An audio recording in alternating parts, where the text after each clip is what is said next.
A horror movie that will finally make you overcome your fear of horror movies. There's so much going on with Sinners that I don't know if it's a masterpiece or if it's just trying too hard to be one. First, if there is any movie genre that I resist with all my might, it is horror. I am scared of ghosts, churels, evil spirits, any form of supernatural being that can crawl on the ceiling or move too fast. So in a way, I am glad Sinners didn't turn out to be an out-and-out horror. It's clearly not meant to give you sleepless nights or an extra income to your therapist this week.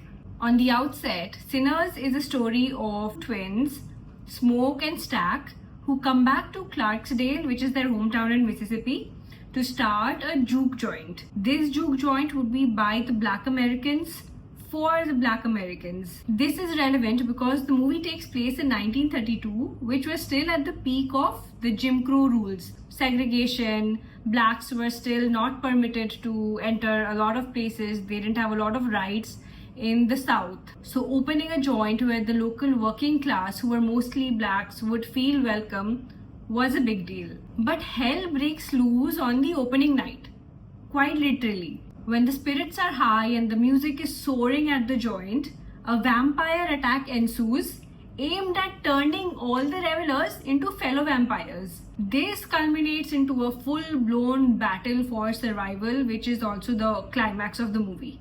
Sounds simple, na? It's not.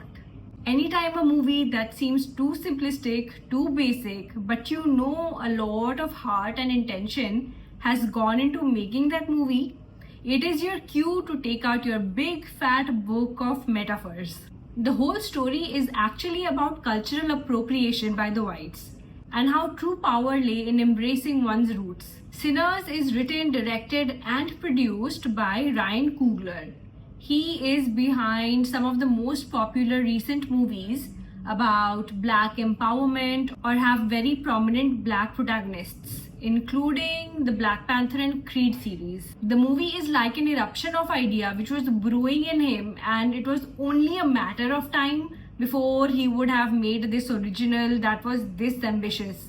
The movie starts as a regular Southern period drama, but then midway, it makes this complete switch into a gothic operatic horror. But throughout, its heartbeat remains blues. Not just as music, but as legacy. As a living, breathing force that has been passed down through generations of the African American community. And it is so raw and real that it melts the walls between past, present and the future. There's a sweeping shot where a single guitar riff brings together their ancestors, their present struggles and vision of what's to come. It's electric, and honestly it might be one of the most powerful musical moments I have seen on screen in a long time. So you're probably wondering who on earth composed this score.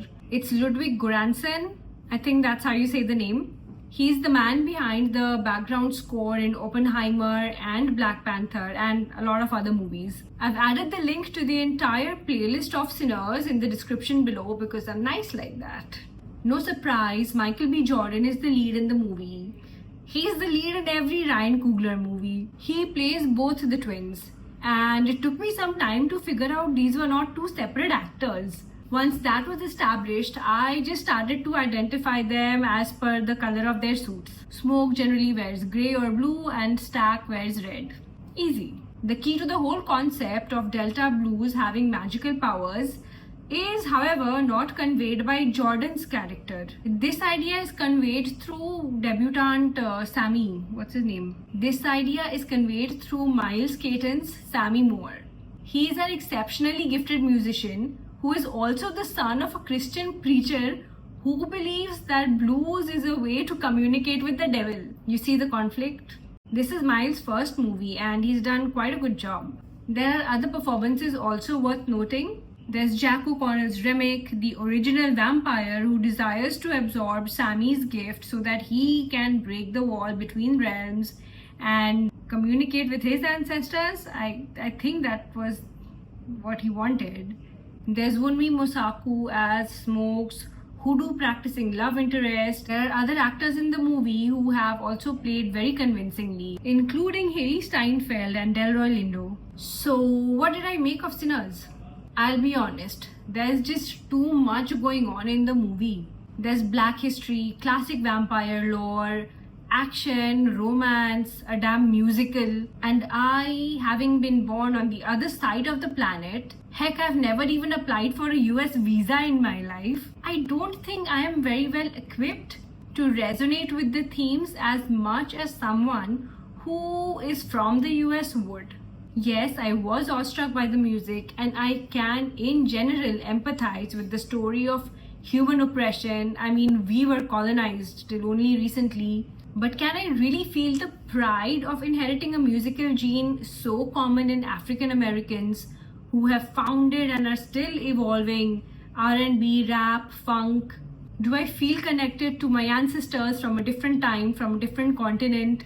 No. So while I'm sure Sinners means a lot more to a lot of people, to me it was just a magnificent khichdi.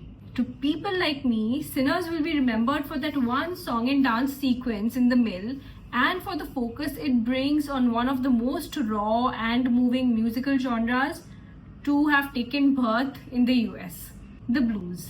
That's all I have to say about Sinners. There are a couple of blues songs that I really love, and I just thought of sharing them with you, so I put the links in the description. Check them out if you will.